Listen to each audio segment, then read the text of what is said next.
Hola, bienvenidos a Cívica Popular.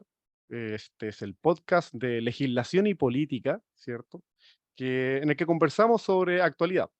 Probablemente ustedes lo estén escuchando de día, en la tarde, de noche, a la hora que sea más cómodo. Así que ya sea que lo estén viendo en YouTube o ya sea que lo estén escuchando en Spotify, les he traído un tema bastante interesante hoy día que está en la palestra siempre, desde hace muchísimo tiempo, y más aún hoy día, más aún hoy día. Es de estos temas que soy incapaz de hablarles yo, porque no soy experto en la materia, así como muchas otras materias, así que hoy día me acompaña una persona que sí sabe. La persona que sí sabe es Valentina, quien nos contará, bueno, Valentina, ¿quién es usted? ¿A qué viene? ¿De dónde viene? Hola, soy Valentina Cataldo, yo soy abogada, soy funcionaria de la Universidad de Chile, de la Dirección de Igualdad de Género de la Universidad de Chile. Paso la mayor parte de mi tiempo en la Oficina de Atención de Acoso Sexual para estudiantes, funcionarias académicas de la universidad que hayan vivido acoso sexual, violencia de género.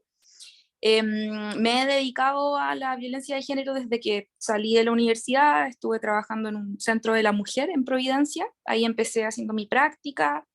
Después me dediqué a la litigación con perspectiva de género en causas de violencia contra las mujeres, en materias civiles, de familia, penales, principalmente familia y penales. Y ahora sigo trabajando en lo mismo desde un ámbito tal vez más acotado, que es la universidad, pero me ha permitido también aprender mucho del acoso sexual y de esa otra forma de violencia de género que no había tenido la oportunidad de conocer tan en la interna. Así que también muy contenta de esta invitación, sobre todo porque esta semana es muy importante desde quienes trabajamos en violencia de género. El 25 de noviembre, que es este día viernes, se conmemora el Día Internacional de la Violencia contra las Mujeres, se conmemora por una fecha en particular, que es el asesinato de las hermanas Mirabal. No sé si has escuchado de ese caso. No, ilústranos, por favor. Eran tres hermanas dominicanas que fueron asesinadas en contexto de violencia política. Entonces ellas, bueno, dejaron a sus hijos en el fondo, tenían todas hijos, y fueron asesinadas por el régimen dictatorial que había en República Dominicana. Ellas eran activistas y por eso se conmemora en este día, el 25 de noviembre. Estamos justamente con el programa que importa para la fecha, con el tema que importa para la fecha, así Justo. que genial, estupendo. Vamos a hacer harta difusión del programa, seguramente vamos a tener harto material para informarnos y para discutir. Entrando de lleno, y muchas gracias por presentarte, Valentina, a pesar de que ya te conozco hace años. Es importante que el resto sepa por qué estás aquí. Y claramente acabas de señalar que eres la voz autorizada entre quizás otras profesionales que también se manejan, colegas tuyas, ¿cierto? Y, Muchas. pero yo creo, tú dices muchas, por ejemplo, yo no he tenido tanto la oportunidad de quizás toparme mucho con ellas. Te ubico a ti, te ubico ahí quizás algunas agrupaciones, asociaciones. ¿Cómo está el estado de la situación a nivel de especialistas en la materia, según como tú lo ves? Em, Mira, como si tú te refieres a abogadas que vean estas materias, sí, efectivamente no son muchas a nivel nacional. Yo digo hartas porque como es un ámbito reducido, yo conozco a muchas. Pero es verdad que no es un área que haya sido, por ejemplo, en la universidad nunca nos enseñaron materias de género, jamás. No, Em, Ni siquiera derecho considerado como derecho internacional de los derechos humanos visto desde una perspectiva de género, nada. Em, los derechos humanos se pasan a grosso modo, ¿cierto? Entonces, en la universidad no es algo que se incentive. Ahora sí se están recién empezando a hacer ramos optativos y cosas así de violencia de género, pero pucha, esto está empezando ahora. Entonces recién van a empezar a salir profesionales formados en esas materias que ya vayan a empezar a poder hablar más a un nivel más macro de estas materias.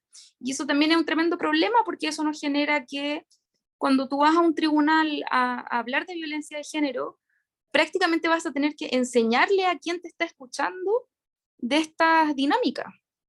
Y eso es súper complejo.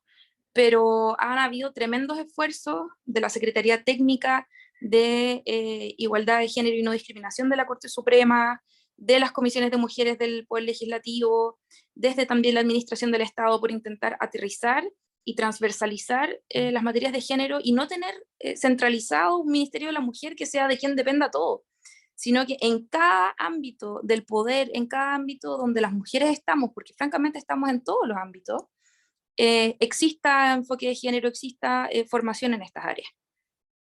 Ahora tú, por ejemplo, mencionaste distintos conceptos, distintos términos, que si yo me meto a leer en las redes sociales, todos se confunden, todos lo utilizan de forma de repente indistinta, ya sea para hablar, normalmente para hablar mal, los confunden todos. Ahora, cuando se hablan bien, claro, hay un mayor estudio.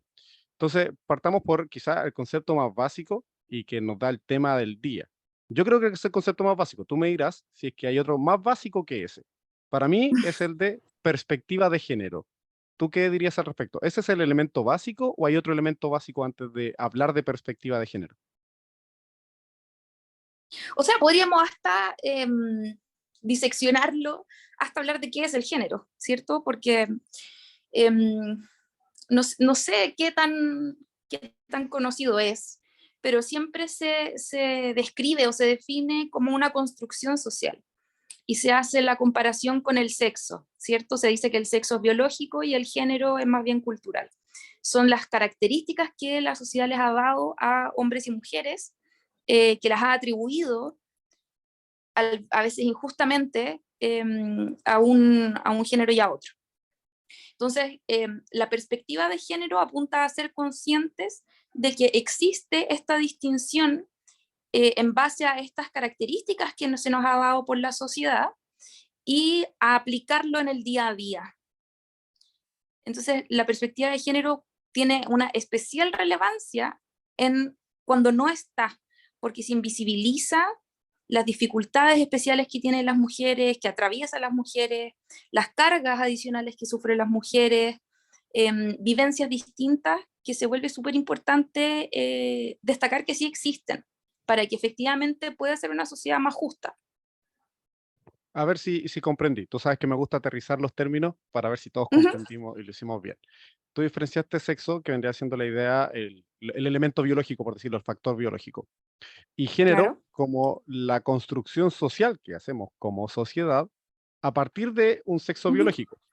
Pero eso no es, por decirlo así, un elemento natural obligatorio, sino que es algo que se construye artificialmente en la sociedad. Es lo que al menos yo comprendo como diferencia de género. Entonces, y aquí viene el ejemplo básico y me perdonarás, pero a ver, el hecho de que los niñitos celestes, ¿cierto? Y las mujeres rosadas no es un elemento que venga con la naturaleza, sino que es algo que hemos construido como claro. sociedad de que debería ser así. Por tanto, no necesariamente algo va a ser celeste o algo necesariamente va a ser rosado, porque una persona nazca con sexo masculino o con sexo femenino. O sea, hasta ahí era lo biológico, de ahí en adelante es algo que construye la sociedad. Las diferencias al mismo tiempo que se van desarrollando pueden generar una serie de discriminaciones. Y hasta ahí Exacto. llegue, ¿cierto? ¿Estamos bien? Exacto, y el problema es cuando tú profundizas en el azul y el rosado, y al azul le apartes atribuyendo características como, qué sé yo, ser más razonable, y lo rosado es más pasional, es más irracional, y lo azul es más fuerte, es más dominante, y lo rosado es más más susceptible de ser dominada, más sumisa, más señorita. Entonces, Claro, y eso es lo que se esas construye como construcciones, sociedad que tú me dices. exacto, Ya, exacto. voy Esa entendiendo. construcción va dando lo que es el concepto de género. Lo femenino, lo masculino y la diferencia de sexo sería mujer-hombre. entiendo. Ahora, la perspectiva de género, tú me la desarrollarás más. La perspectiva de género sería ser consciente de esta situación y corregir esas situaciones que generan una desigualdad. Tú desarrollas mejor la idea, supongo. Claro, la perspectiva de género es más bien una herramienta de trabajo, una forma, tal como tú lo dices, de ser conscientes de que existen estas diferencias que se nos han atribuido, que muchas veces pueden ser injustas, y al ser conscientes de ellas, tomar decisiones, realizar políticas públicas, e incluso decisiones aún más pequeñas, como profesores, como alumnas, poder manifestar tengo que, por ejemplo, cuidar a mi hija. Por lo tanto, si yo aplico perspectiva de género, entiendo que esa alumna está a cargo de los cuidados, que no es lo mismo que tal vez un alumno que no tiene un hijo y que me está pidiendo una prórroga, por ejemplo, en una entrega de un trabajo. Si yo aplico perspectiva de género, yo puedo decir, ok, ambos están en una situación de desigualdad, donde ella tiene una carga extra y por ende voy a tal vez tomar esta prevención en darle un día más de plazo, por ejemplo. Desde algo A tan ver, pequeño hasta una sentencia, ¿sí? de hecho, hilando más detalles sería, por ejemplo, el hecho de que ese mismo alumno pudiese tener un hijo, pero normalmente el hombre no está a cargo del hijo. Ujú. Entonces, en el caso de la mujer, claro, normalmente sí le toca estar a cargo del hijo. Es comprender esa diferencia que se da a nivel de sociedad y saber que la persona que tiene hijo y que sería la mujer, habría que obviamente ser más considerado frente con esa situación. Porque si los tratamos, por decirlo así, como muchos dicen, en igualdad absoluta, generaríamos la desigualdad que uno no tiene una carga y el otro sí tiene una carga. O sea, si fuese por hilar un poquito más fino con el detalle, con el ejemplo. Ujú. Es que justamente los conceptos de igualdad es algo que se ha profundizado harto en esta materia, porque se ha distinguido la igualdad formal o la igualdad, perdón, la igualdad formal se ha comparado con la igualdad material o sustantiva. Entonces se usan esos conceptos para hablar de cuál es la verdadera igualdad. Porque cuando la ley dice todas las personas son iguales, ahí estamos aplicando una igualdad que es más bien formal, porque no somos todos iguales. Yo no tengo las mismas, qué sé yo, condiciones sociales, económicas, raciales, qué sé yo, de una mujer, por ejemplo, inmigrante o una mujer trans. Lo mismo con los hombres no tienen, tienen un montón de categorías de discriminación. Entonces, finalmente se reduce a eso, a hacer esa prevención. Entiendo. Te voy a pedir, sí, si mueves un poco menos el teléfono cuando te toque moverte, porque a veces se te pierde el audio, ¿ya? Solo para eso, ¿ya? Para no perder Ya. ni un concepto que nos digas.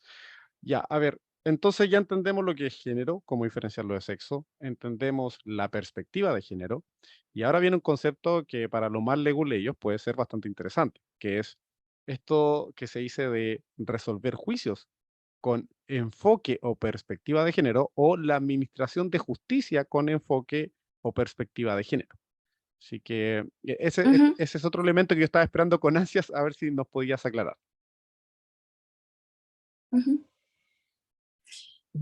Claro, eso es un esfuerzo que se ha venido haciendo por la Secretaría Técnica de Igualdad de Género y No Discriminación, en el fondo de crear un cuaderno de buenas prácticas para aplicar perspectiva de género en las sentencias. Y en el fondo lo que apunta es a que la persona que resuelva los juicios lo haga aplicando una igualdad sustantiva, una igualdad real, que en el fondo es como lo que te venía explicando un poco antes. Si bien la ley nos iguala a todos, en la práctica, en la realidad, no todos somos iguales, tenemos distinciones, pero esas distinciones no pueden ser un impedimento para acceder a la justicia. Entonces, la perspectiva de género lo que hace es eliminar del sentenciador, del juzgador, estereotipos de género, estereotipos que son sumamente peligrosos porque permean, ¿cierto?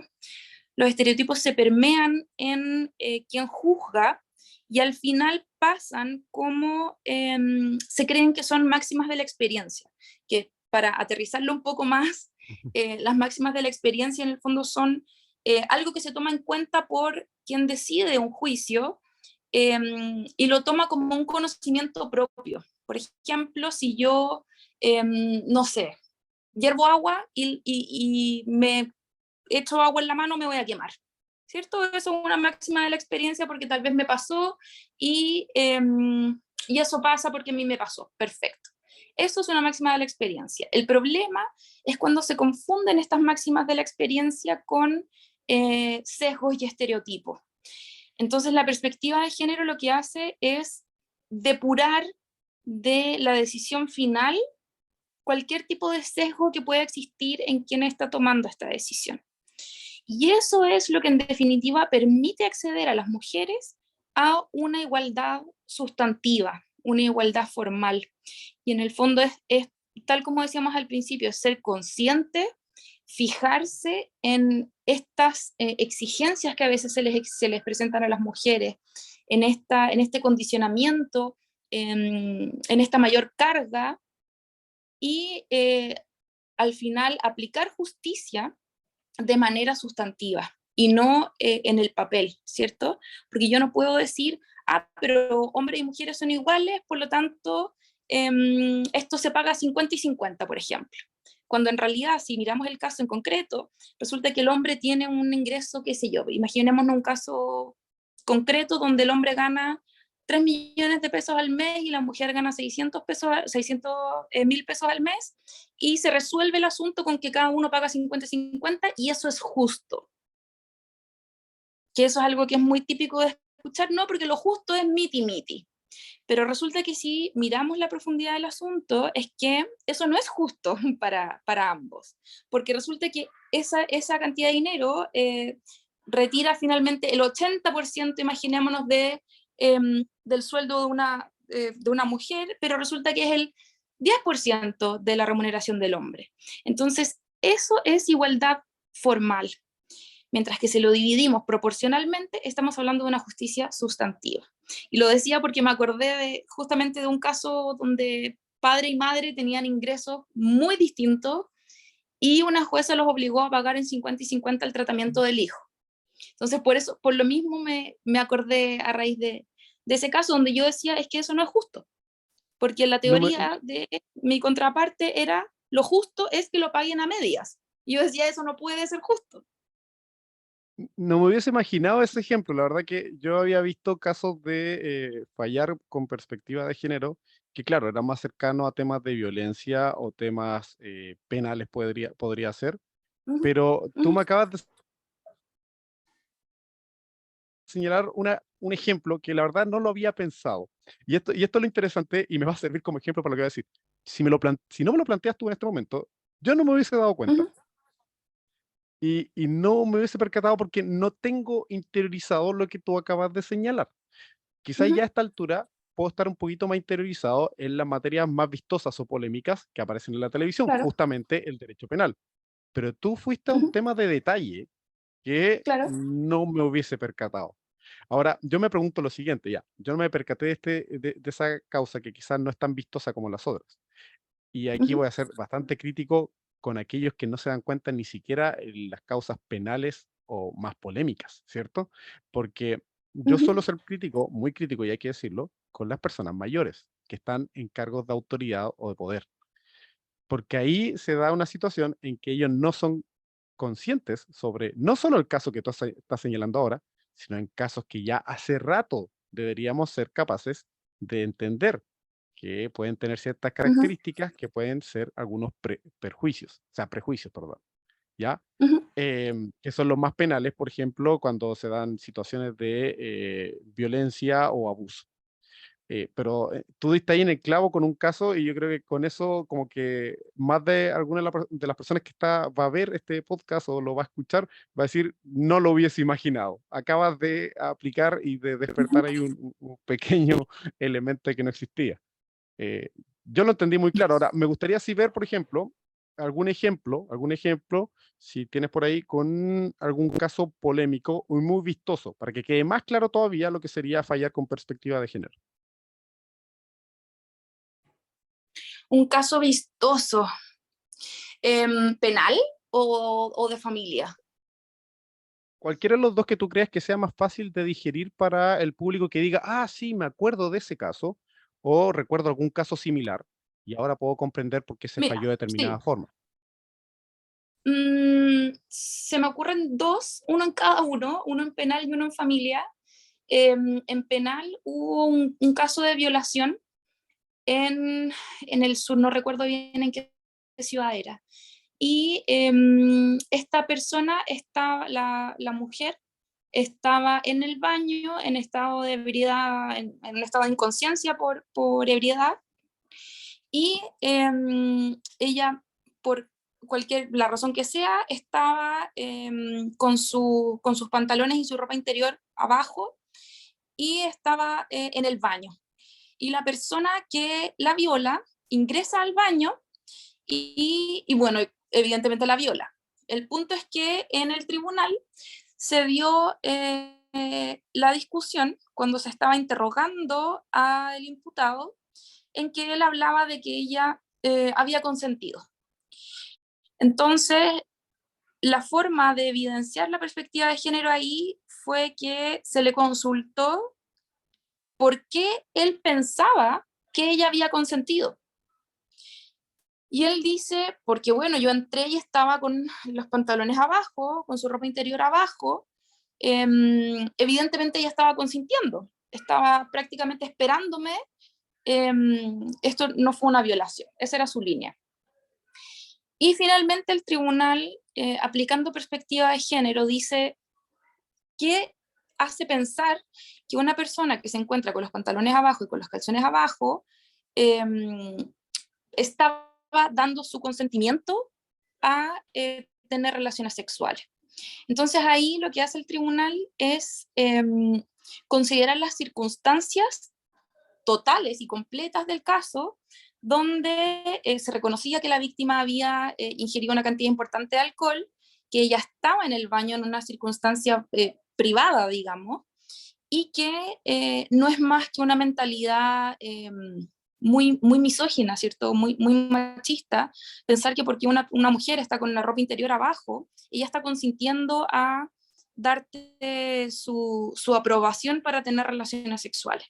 Entonces, finalmente, esa declaración fue súper importante para condenar y efectivamente se condenó a, al violador. Bueno, había evidentemente mucha prueba en el juicio, pero sí fue muy útil cómo se visualizó que ese punto en particular, que la persona puede estar con su ropa interior abajo, no es sinónimo de que eso se esté prestando ningún tipo de consentimiento de nada. Ningún tipo de ese tipo de conducta nos puede llevar a pensar un consentimiento para tener relaciones sexuales ni de ningún tipo. Ahora, eso desde lo penal. En familia, justamente hoy día pude escuchar a la ministra Andrea Muñoz, que es quien ha impulsado estos cambios en el Poder Judicial, y es una inspiración, la verdad, en una de autorización de salida del país, donde la madre quería radicarse junto a su hijo, madre cuidadora con cuidado personal, quería radicarse junto a su hijo en otro país. Y resulta que el papá no quería autorizar esta salida del país porque iba a ser perjudicial para su relación con su hijo. Tenían un régimen, ese régimen de relación directa y regular se cumplía, él pagaba alimentos, pero resulta que la Corte de Apelaciones decidió que no se permitía la autorización de salida del país por el desapego que iba a producir entre el hijo y su padre, y que eso iba a significar un quiebre importante en la relación. Y la Corte Suprema revocó la decisión de la Corte de Apelaciones con perspectiva de género. Y dijo, a ver, aquí la madre ha dado claras razones de por qué ella estima que esta radicación en otro país es lo mejor para ella y para su hijo. Entonces, si la madre va a estar objetivamente mejor, significa que el hijo va a estar mejor, porque su cuidadora va a estar mejor. Eso implica que no solamente porque el padre se oponga, podemos negar una nueva oportunidad de vida a una madre que perfectamente puede permitir que el hijo se vea en otros tiempos y con otras duraciones sus visitas con su padre. Entonces, esa sentencia que, bueno, profundiza bastante en el tema de la importancia del bienestar materno en la crianza de los hijos, es pura perspectiva de género, donde en el fondo señala, no hay igualdad al decir que si nosotros negamos que la madre salga para mantener la relación entre padre e hijo, estamos siendo justos, porque finalmente estamos perjudicando a la madre de oportunidades laborales, sociales, un montón de beneficios que significaba para ella el radicarse en otro país, únicamente para favorecer la relación del hijo con el padre. Pero ¿qué pasa con toda esta vida que se le estaba abriendo a la madre, que al final se le niega? Entonces ahí la Corte Suprema rectifica y establece que el padre perfectamente podrá mantener visitas con su hijo, que estas no pueden ser en ningún caso obstruidas, pero sí van a tener que adaptarse al hecho de que su hijo y su madre viven en otro país. Entiendo. A ver, el primer caso que señalaste, el de violación y derecho penal, eh, creo Ujú, que a todos nos parecería más evidente la respuesta, o al menos para mí. Ese ejemplo, eh, a mí me parece que es mucho más obvio, es evidente en una situación de violación, ¿cierto? El siguiente que ujú, pasaste, el de derecho de familia, una vez más, ujú. me sorprende un poco. Ese no parecería tan obvio. Ese no parecería. Y una vez más me sorprende así como, mira tú, otra vez, un tema interesante a considerar. No hubiese pensado que en una situación como esa hubiese que analizar con perspectiva de género, en este caso, la salida de la madre del país. Em, Así que sorprendido de nuevo con el ejemplo. Eh, Genial, yo creo que con esos tres casos tenemos más que claro en lo que se trata de perspectiva de género, sobre todo a la hora de administrar justicia.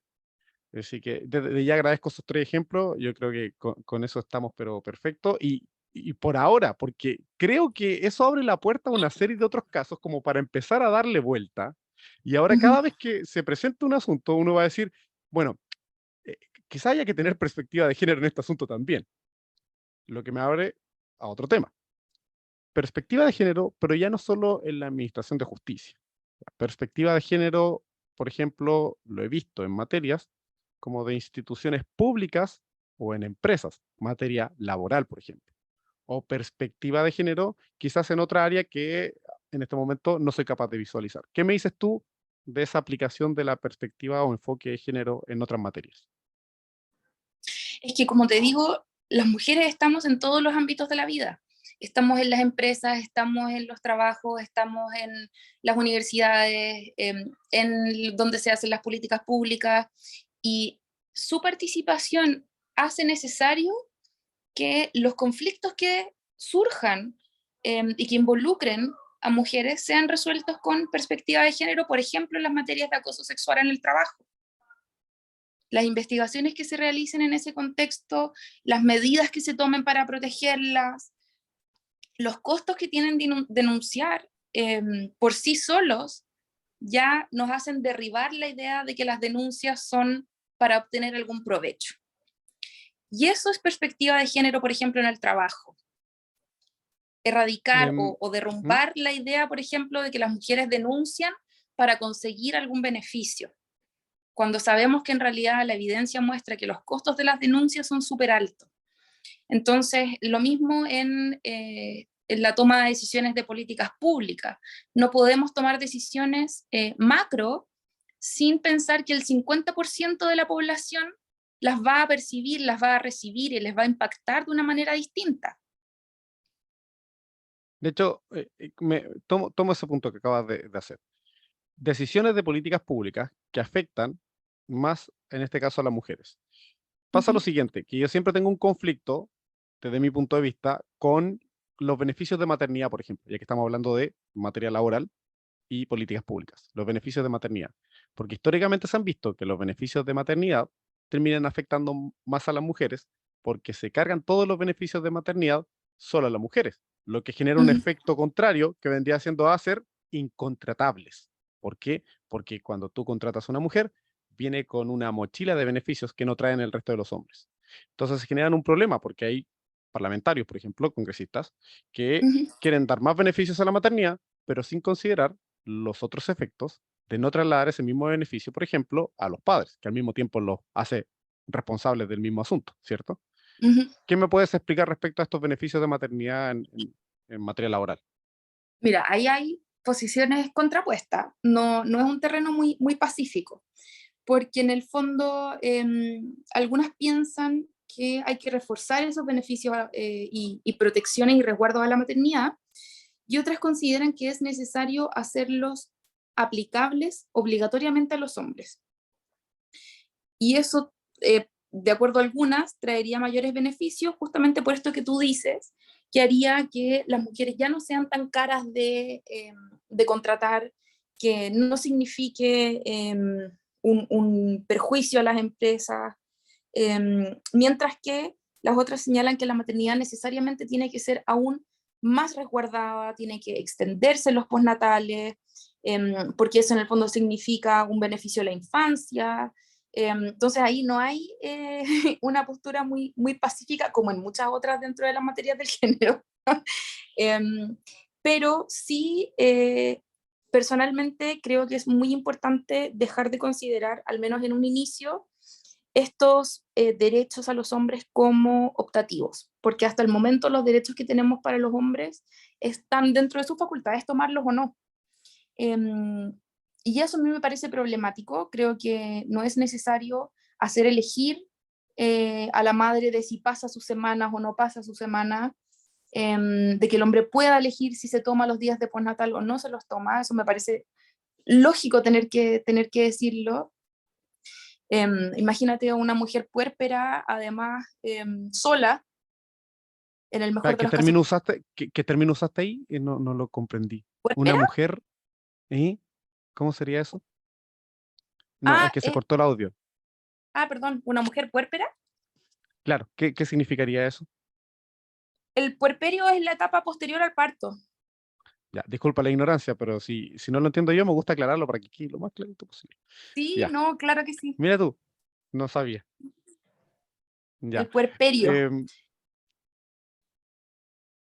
Mira, me queda bastante claro que es un terreno discutible, porque de hecho, cuando de repente me toca explicar algunas cositas de derecho laboral en clase, les digo derecho de maternidad y aquí vamos a discutir un poco. Entonces, yo hago discutir a las personas que están en la sala, les digo, bueno, ¿y ustedes qué opinan? ¿Más derechos, menos derechos? ¿Va a beneficiar o no va a beneficiar? Y hay todo un tema ahí de por medio. Y es todo Ujú. un par de clases explicando beneficios de la maternidad en materia laboral. Em, Hay Si tuviésemos que hacer un esquema, ¿cierto? Partimos hablando de género, sexo, perspectiva de género, perspectiva de la administración de justicia, en otras áreas, por ejemplo, materia laboral, pero en el día a día hay una serie de, yo le llamo ignorancias, ¿ya? Que pueden ser a propósito o que pueden ser em, eh, reales ignorancias, ¿ya? Uno puede ser ignorante a propósito o ignorante Ujú. realmente, y lo ideal es espantar esa ignorancia. ¿Ya? Si yo me meto hoy en día a redes sociales, que es el lugar donde se desempeña este podcast, ¿cierto? Podemos encontrar distintas palabrerías y distintas frases y afirmaciones, algunas que pueden ser bastante ofensivas, ¿ya? Ujú. Muchas de ellas se alojan dentro de un concepto que me gustaría que me dieras tu opinión. ¿Qué opinas tú sobre este concepto que dice ideología de género? Ujú. Bueno, antes de entrar a ese punto, igual quería hacer la prevención respecto a la ignorancia, que la aplicación de perspectiva de género en el cotidiano es algo que se aprende, no es algo que sea solamente sentido común. En muchas ocasiones puede serlo, como tal vez en situaciones más cotidianas, pero en la implementación de políticas públicas, en la decisión, en fallos judiciales, en cosas así, requiere de una preparación, requiere de un estudio. Entonces, esa ignorancia a la que tú te refieres y de la que yo comparto que es así, es algo de lo que voluntariamente hay que salir. Y no solamente decidir, ya sí, no, yo aliado, género, porque efectivamente hay que estudiarlo y es algo que se aprende, pero hay que hacer el esfuerzo para aprenderlo. Y respecto al término de ideología de género, la verdad es que se utiliza muy peyorativamente, pero tal vez es un poco popular lo que voy a decir, pero la verdad es que todos adherimos a una u otra ideología.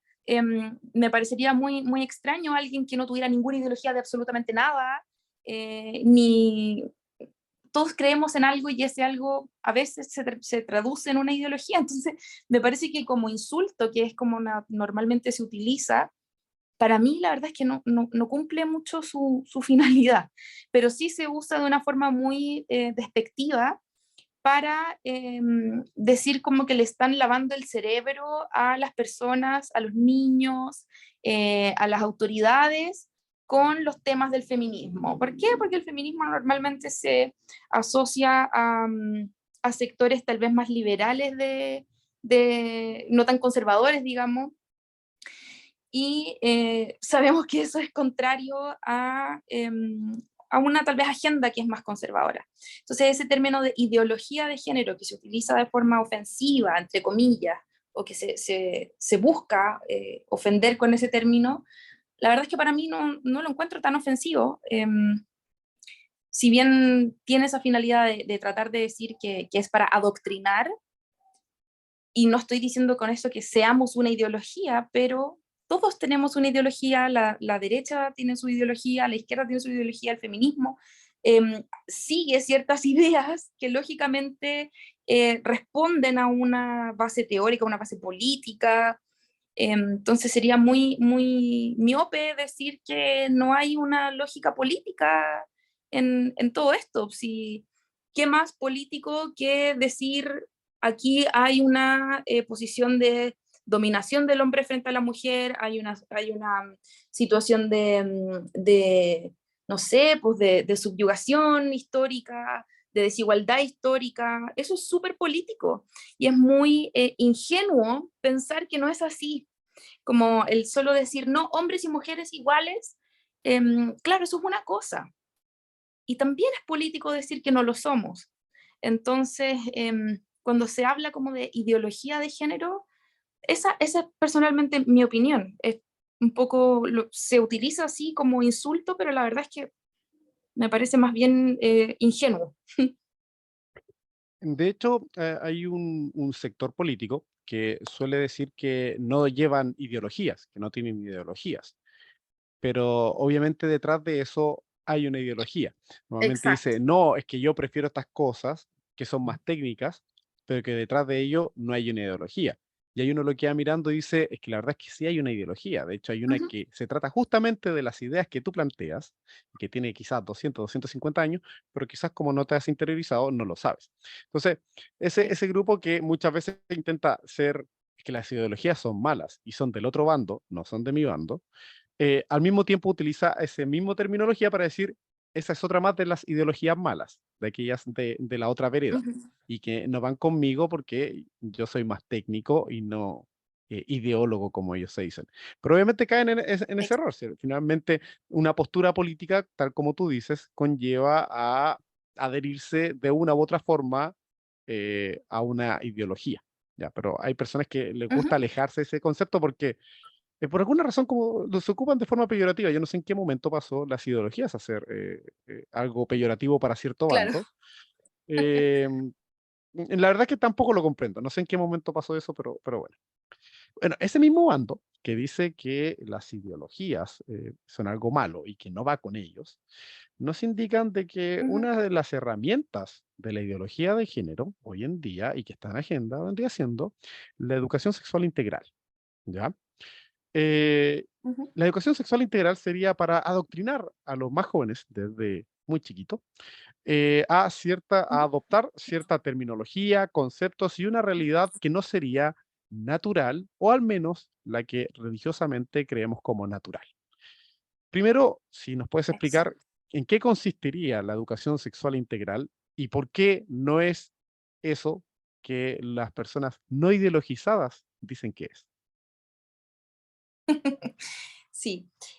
Bueno, para hacer voy a partir por el final, pero me parece que es una opinión que muchas compartimos, que la educación sexual integral es una excelente herramienta eficaz para eliminar la violencia de género, para erradicarla, para combatirla de raíz y no solamente con leyes que tipifiquen delitos.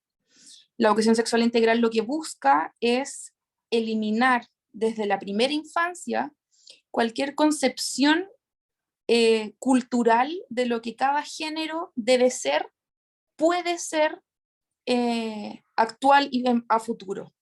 Entonces, la idea de la educación sexual integral es enseñar desde muy pequeños cosas que no debiésemos aprender a la edad que la estamos aprendiendo.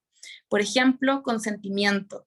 Por ejemplo, que yo entiendo que esto se reduzca a quieren degenerar a los niños, ¿cierto? Esa es como la típica cosa que se dice por un sector más conservador, al quien, por cierto, le interesa mantener el orden como está ahora, porque es muy conveniente para ese tipo de, para ese sector, que las mujeres sigan siendo reproductoras de mano de obra, de perdón, cuidados baratos, cuidados gratis, ¿cierto? No tener que pagar porque me cuidan a mi hijo, sino que lo hace mi señora.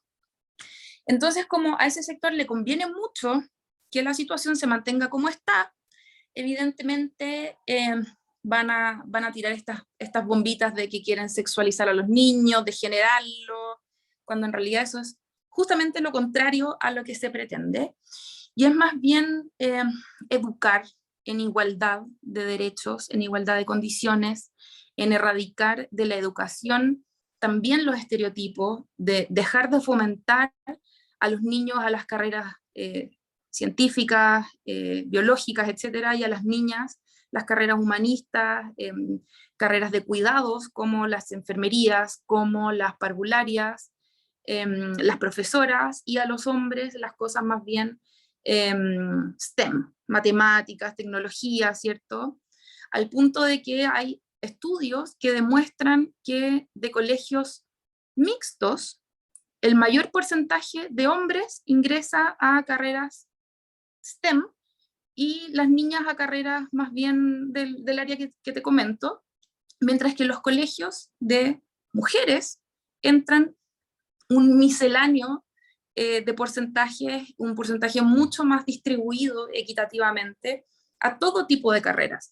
Y eso te demuestra que hay un incentivo natural a lo largo de la educación, en la primera infancia, la educación básica y la educación media, por incentivar a los niños a una mayor educación, por ejemplo, hacia el área científica, el área matemática, y una mayor tendencia a impulsar, a fortalecer, a darle mayor, ¿cómo decirlo?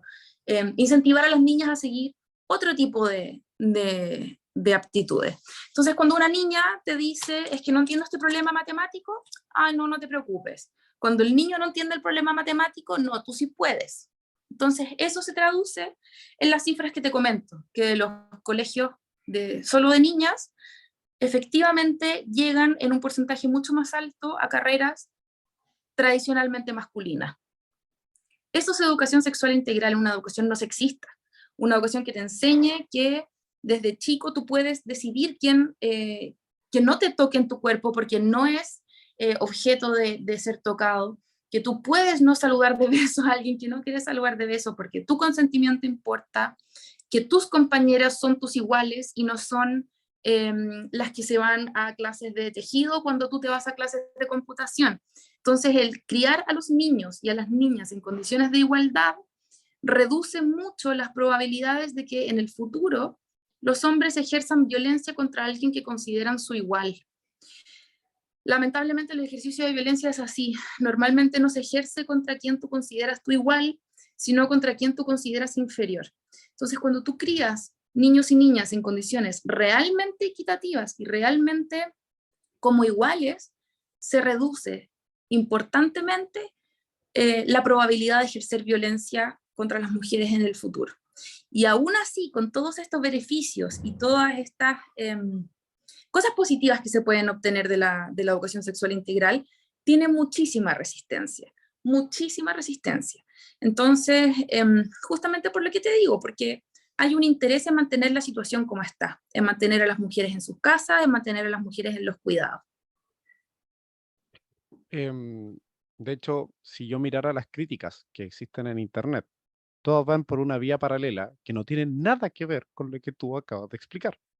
Es como, todas las críticas van a otros temas y es como para explicarles, es que eso no es educación sexual integral. Eso no consiste, no. Se imaginan cosas eh, que uno diría Ujú. incluso, oye, ¿qué pasa por la cabeza de esta persona que está imaginándose esas cosas? Pero no tiene nada que ver si tú acabas de explicar algo que es elemental, que tiene que ver con educación desde la infancia, ¿cierto?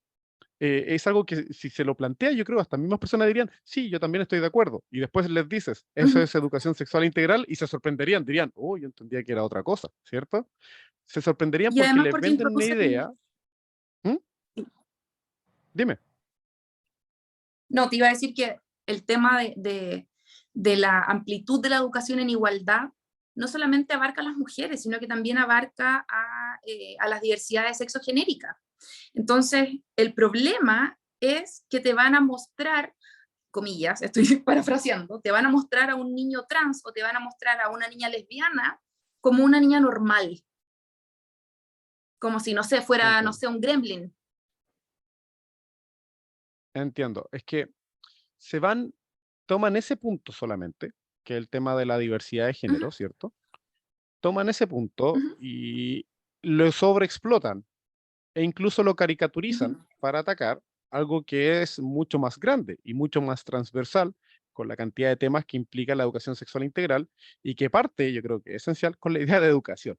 Yo creo que el tema y el punto central, y probablemente no lo visualizan así, lo ven una vez más solo desde un tema de la diversidad de género porque es lo más llamativo, es lo que les permite criticarlo más, sobre todo quizás desde un punto de vista muy religioso, es decir, partimos mal porque incluye diversidad de género. Y ya con eso Uh no -huh. quiero aceptar nada de lo que venga de la educación sexual integral. Em, bueno, Valentina, la conversación ha estado, pero muy interesante, muy buena. Yo creo que este capítulo va a ser genial porque llegó justo en el momento necesario y desde ya agradezco tu tiempo, agradezco la elocuencia para explicar esto. Y bueno, te dejo un minutito para que aconsejes a las personas con cualquier cosa que tú quieras relativa a este tema. Un minutito para que te explayes antes de cerrar el programa.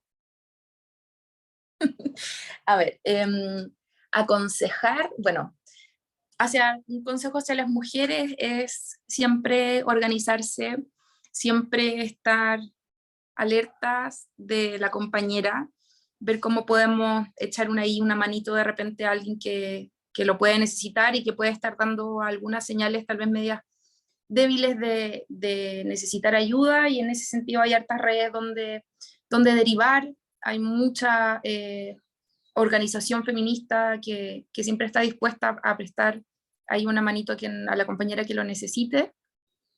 A los hombres una invitación a cuestionarse, a lamentablemente renunciar a sus privilegios, darse cuenta cuáles son primero, y a dejar de hacerse los locos con el no me di cuenta, no sabía qué era, no sabía que esto era violento, no sabía que esto era acoso, y realmente ponerse tanto hombres como mujeres manos a la obra con esta materia, porque porque viene, o sea, el tema de la tolerancia frente a esto se acaba, se acaba. Y ya estamos hoy día, la ministra Andrea Muñoz decía, estamos en el segundo tiempo de esto.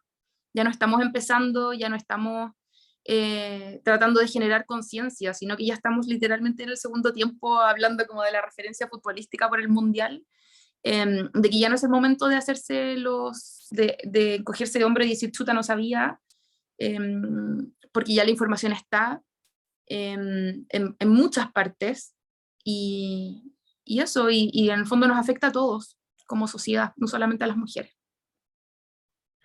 Bueno, con esos consejos y con esas palabras vamos a cerrar el programa. Desde ya yo le voy a apuntar a Valentina algunos datos para mayor información y los voy a dejar en el link abajo en YouTube, ¿ya? Y agradezco nuevamente tus intervenciones, tus explicaciones y le agradezco a la gente que pudo ver este programa o escucharlo en Spotify. Recuerden que está en YouTube y en Spotify, ¿ya? Muchísimas gracias por escucharnos, muchísimas gracias a Valentina y nos veremos en otra oportunidad, quizá la próxima semana, con otro tema de actualidad, con otro tema interesante y temas transversales e importantísimos como el que acabamos de tratar. Muchas gracias y hasta luego.